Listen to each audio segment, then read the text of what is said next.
Good evening all, this is Siyad Illikkal. എല്ലാ ദിവസവും വൈകിട്ട് 7 മണിക്കുള്ള മാർക്കറ്റ് ന്യൂസിലേക്ക് കിടക്കാം.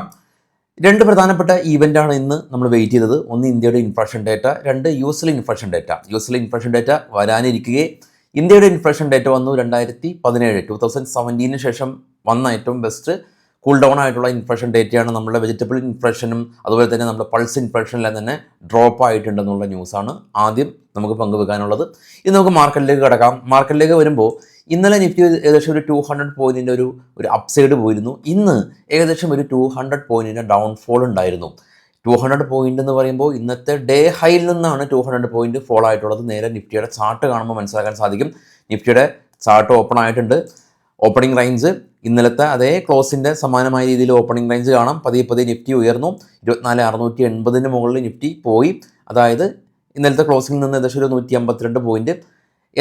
അതിനുശേഷം നിഫ്റ്റി ഫോളായി വീണ്ടും റൈസ് ചെയ്തു, വീണ്ടും ഫോളായി. ഓൾ ടുഗദർ നോക്കുകയാണെങ്കിൽ ഇന്നത്തെ ഇൻട്രാഡേ ഹൈയിൽ നിന്ന് 216 പോയിൻറ്റ് ഫോള് രേഖപ്പെടുത്തി 24,500 താഴെ നിഫ്റ്റി ക്ലോസ് ചെയ്തു. അതായത് 24,500 നമുക്കറിയാം മേജർ സപ്പോർട്ട് സോണാണ്. അപ്പോൾ സപ്പോർട്ട് സോൺ താഴെയാണ് നിഫ്റ്റി ക്ലോസ് ചെയ്തിട്ടുള്ളത്. നിഫ്റ്റിയിൽ നിന്ന് പ്രധാനമായിട്ടും മാരുതി, ടെക്കം, ഹീറോ മോട്ടോകോർപ്പ്, MNM, NTPC തുടങ്ങിയ സ്റ്റോക്കുകളാണ് പോസിറ്റീവ്ലി റിയാക്ട് ചെയ്തത്. അതായത് ഇന്ന് ഓട്ടോ സെക്ടേഴ്സ് എല്ലാം തന്നെ ഒരുമിച്ച് നിഫ്റ്റീനെ ഇന്ന് ഈ ഒരു വലിയൊരു ഇടിവിൽ നിന്ന് രക്ഷിച്ചു. ടോപ്പ് ഗെയിനേഴ്സിൽ 4 കമ്പനീസും ഓട്ടോ സെക്ടറിൽ നിന്നാണ്. അപ്പോൾ ഇന്ന് ഏറ്റവും സീവിയർ ഫോൾ ഉണ്ടാക്കിയത് ആരാ? ബജാജ് ഫിനാൻസ് 2.83%.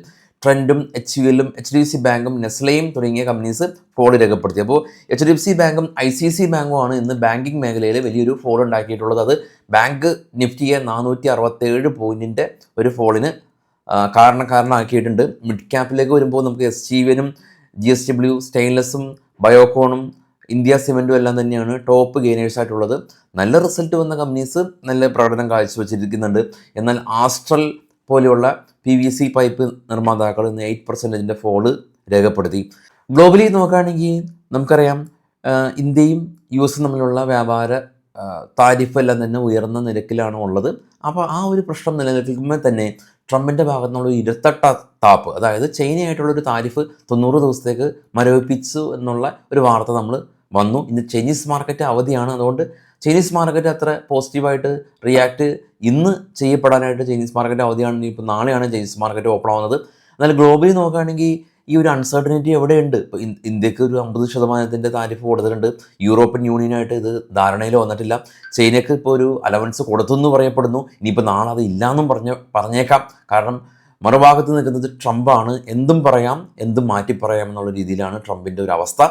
ഇനി നേരെ ഗ്ലോബൽ മാർക്കറ്റ് നമ്മൾ പരിശോധിക്കുമ്പോൾ കാണാം. ഗ്ലോബൽ മാർക്കറ്റിൽ ഏറ്റവും താഴെ ഇപ്പോൾ ട്രേഡ് ചെയ്യുന്ന 3 യൂറോപ്യൻ മാർക്കറ്റ്. ഡാക്സ് ജർമ്മൻ മാർക്കറ്റാണ്. 113 പോയിൻറ്റിൻ്റെ മൈനസിലാണ് ഇപ്പോൾ ട്രേഡ് ചെയ്യുന്നത്. ഇന്ത്യ വിക്സ് ഇന്ന് കൂൾ ഡൗൺ ആയ രീതിയിൽ നിലനിന്നു. ഡോ ഫ്യൂച്ചർ 19 പോയിൻറ്റ് മൈനസാണ്. കൂടാതെ തന്നെ ജപ്പാൻ മാർക്കറ്റ് ഇന്ന് 897 പോയിൻറ്റിൻ്റെ റാലി രേഖപ്പെടുത്തി. ഇന്നലെ ജപ്പാൻ മാർക്കറ്റ് അവധിയായിരുന്നു, ഇന്ന് റാലി രേഖപ്പെടുത്തി. കൊറിയൻ മാർക്കറ്റ് നെഗറ്റീവിൽ അടച്ചു. ചൈന ഇന്ന് അവധിയാണ്. ഓസ്ട്രേലിയ ഇന്ന് പോസിറ്റീവിൽ അടച്ചു. ഗോൾഡ് ഇന്ന് ഫ്ലാറ്റായി നിന്നു. ബിറ്റ്കോയിൻ ഏറ്റവും ടോപ്പിൽ കാണാം. 2000 പോയിൻറ്റിൻ്റെ ഇടിവിൽ വ്യാപാരം അവസാനിപ്പിച്ച ഒരു കാഴ്ചയാണുള്ളത്. ഇനി നമുക്ക് കുറച്ച് സ്റ്റോക്കുകളുടെ വാർത്തകളിലേക്ക് നമുക്ക് പോകാം. ഇത് ബൈസെൽ റെക്കമെൻഡേഷൻ ഒന്നുമല്ല, മാർക്കറ്റിൽ നിന്ന് നമ്മൾ കളക്ട് ചെയ്ത സ്റ്റോക്കുകളുടെ വാർത്തകളാണ്.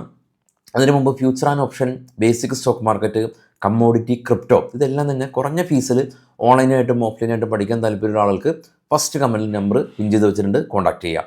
സ്റ്റോക്കിലെ വാർത്തയിൽ ആദ്യം നെയ്ക്ക നെറ്റ് പ്രോഫിറ്റ് 79% ഉയർന്ന് 24 കോടി രൂപ കരസ്ഥമാക്കി. ഒനാസ കൺസ്യൂമേഴ്സ് നെറ്റ് പ്രോഫിറ്റ് 3% ഉയർന്ന് 41 കോടി രൂപ കരസ്ഥമാക്കി. നെറ്റ് റവന്യൂ 7% ഉയർച്ച. V Tech Wabag company net profit 20% year on year വർദ്ധിച്ചു. ബൽറാമുൻ ചിനി ഷുഗർ കമ്പനിയാണ് നെറ്റ് പ്രോഫിറ്റ് 27% ഫോളായി. ബ്രിഗേഡിൻ്റെ ഹോസ്പിറ്റാലിറ്റി വിങ്ങിലുള്ള കമ്പനിയാണ് റീസെൻ്റായിട്ട് ലോഞ്ച് ചെയ്ത കമ്പനി. ഇവരുടെ ഹോട്ടൽ കപ്പാസിറ്റി എല്ലാം തന്നെ 3300 ബെഡ് കൗണ്ട് ഉയർത്തുന്നു എന്നുള്ള ന്യൂസ് ഉണ്ട്. NSTയിൽ നെറ്റ് പ്രോഫിറ്റ് 77 നിന്ന് 89 ഉയർന്നു. രാഷ്ട്രീയ കെമിക്കൽ 10 കോടി രൂപയിൽ നിന്ന് 54 കോടി രൂപയിലേക്ക് ഉയർന്നു. ഇന്ത്യൻ ഹ്യൂം പൈപ്പ് ഇന്ന് നെറ്റ് പ്രോഫിറ്റ് 31 നിന്ന് 21 ഫോൾ ആയതുകൊണ്ട് സ്റ്റോക്ക് ഇന്ന് 6% ഫോള്. ഭാരത് രസായൻ കമ്പനി 26 നിന്ന് 43 ഉയർന്നു. ജുപ്പിറ്റർ വാഗൺ 89 നിന്ന് 32 നെറ്റ് പ്രോഫിറ്റ് കുറഞ്ഞു. ആവാസ് ഫിനാൻസ് 126 നിന്ന് 139 വർദ്ധിച്ചു. ഓർക്കിഡ് ഫാർമ 29 കോടി രൂപയിൽ നിന്ന് 14 കോടി രൂപയിലേക്ക് പ്രോഫിറ്റ് ഇടിഞ്ഞു. പ്രീമിയർ എക്സ്പ്ലോസീവ് കമ്പനി 7 കോടി രൂപയിൽ നിന്ന് 15 കോടി രൂപയിലേക്ക് പ്രോഫിറ്റ് ഉയർത്തി. ആഷ്യാന ഹൗസിംഗ് 5 കോടി രൂപ നഷ്ടമുണ്ടായ കമ്പനി ഇത്തവണ 12 കോടി രൂപ പ്രോഫിറ്റ്. മദ്രാസ് ഫെർട്ടിലൈസർ കമ്പനി 40 നിന്ന് 44 കോടി രൂപയിലേക്ക് പ്രോഫിറ്റ് ഉയർത്തി. ഭാരത് ഡൈനാമിക് കമ്പനി 7 കോടി രൂപയിൽ നിന്ന് 18 കോടി രൂപയിലേക്ക് പ്രോഫിറ്റ് ഉയർത്തി. സിസിലോൺ എനർജി കമ്പനി 302 നിന്ന് 324 പ്രോഫിറ്റ് ഉയർത്തി. ആർവീനിയൽ കമ്പനി പ്രോഫിറ്റ് ഇടിഞ്ഞു. 224 കോടി രൂപയിൽ നിന്ന് 135 പ്രോഫിറ്റ് ഇടിഞ്ഞു. അതുകൊണ്ട് സ്റ്റോക്ക് ഇന്ന് 4% ഫോള്. ലെക്സ് ഇൻഡസ്ട്രീസ് എന്നാൽ 34 നിന്ന് 23 പ്രോഫിറ്റ് കുറഞ്ഞു. ശ്രീരാം പ്രോപ്പർട്ടീസ് 17 നിന്ന് 20 കോടി രൂപയിലേക്ക് പ്രോഫിറ്റ് ഉയർത്തി. ഫാക്ട് കമ്പനിയെ സംബന്ധിച്ചുള്ളൊരു ന്യൂസ് ഉള്ളത്, ചൈന ഈ US ടെൻഷൻ ആ ഒരു ഇമ്പ്രൂവ്മെൻറ്റ് കണ്ടതുകൊണ്ട് തന്നെ ചൈന യൂറിയ എക്സ്പോർട്ട് റെസ്ട്രിക്ഷൻ കുറച്ച് കൊണ്ടുവന്നു. അത് ഫാക്ടിന് ഗുണകരമായി. ഇന്ന് ഫാക്ട് 3% ഒരു സ്പൈക്ക് സ്റ്റോക്കിൽ രേഖപ്പെടുത്തിയതായിട്ട് കാണാൻ സാധിക്കും. അപ്പോൾ എനിവേ ഇന്ന് ഇപ്പോൾ ഇന്ത്യയുടെ ഇൻഫ്ലേഷൻ ഡേറ്റ വന്നു. എന്നാൽ US-ൻ്റെ ഇൻഫ്ലേഷൻ ഡേറ്റ ഒരുമിച്ച് വരുന്നത് കൊണ്ട് ഇപ്പോൾ ഇന്ത്യയുടെ ഇതിനേക്കാളും കുറച്ചും കൂടി ഇമ്പോർട്ടൻറ്റ് US-ൻ്റെ ഇൻഫ്ലേഷൻ ഡേറ്റക്കാണ് ഈവൻ ഇന്ത്യൻ മാർക്കറ്റിലും. അപ്പോൾ നമുക്കറിയാവുന്ന കാര്യമാണ്. അതുകൊണ്ട് തന്നെ US-ൻ്റെ ഇൻഫ്ലേഷൻ ഡേറ്റ കീനായിട്ട് വാച്ച് ചെയ്യുക. ഇന്ന് പൊസിഷൻ എടുത്ത ആളുകൾക്ക് എനിവേ മാർക്കറ്റ് ഓൾറെഡി തന്നെ വോളറ്റൈലാണ്. അപ്പോൾ അതുകൊണ്ട് തന്നെ ആ ഒരു പർട്ടിക്കുലർ ഈവൻറ്റിന് വലിയ തോതിലുള്ള ഒരു ഇമ്പോർട്ടൻസ് നോർമൽ മാർക്കറ്റ് സിനാരിയോയിൽ ഉള്ളതുപോലെ തന്നെ ആയിരിക്കണം എന്ന് നിർബന്ധമില്ല. കാരണം ഇപ്പോൾ ഓൾറെഡി തന്നെ മാർക്കറ്റ് വോളറ്റൈലാണ്, വളരെയധികം സ്പൈക്ക് രേഖപ്പെടുന്നുണ്ട്. വിക്സ് കൂൾ ഡൗൺ ആണെങ്കിൽ കൂടിയും ഇന്ന് വിക്സ് 12 നിൽക്കുമ്പോൾ തന്നെ ഇന്ന് ഇൻട്രാഡേ വോളറ്റിലിറ്റി അല്ലെങ്കിൽ ഇൻട്രാഡേ ട്രേഡിംഗ് റേഞ്ച് എന്ന് പറയുന്നത് 200 പോയിൻ്റ് ആണ്. അപ്പോൾ അതും ഒരു അൺയൂഷ്വൽ ആയ രീതിയിലാണ് നിഫ്റ്റി റിയാക്ട് ചെയ്യുന്നത്. അപ്പോൾ anyway let's wait and see. നാളെ രാവിലെ 7 പ്രീ മാർക്കറ്റ് സെക്ഷനായിട്ട് എത്താം. Thank U.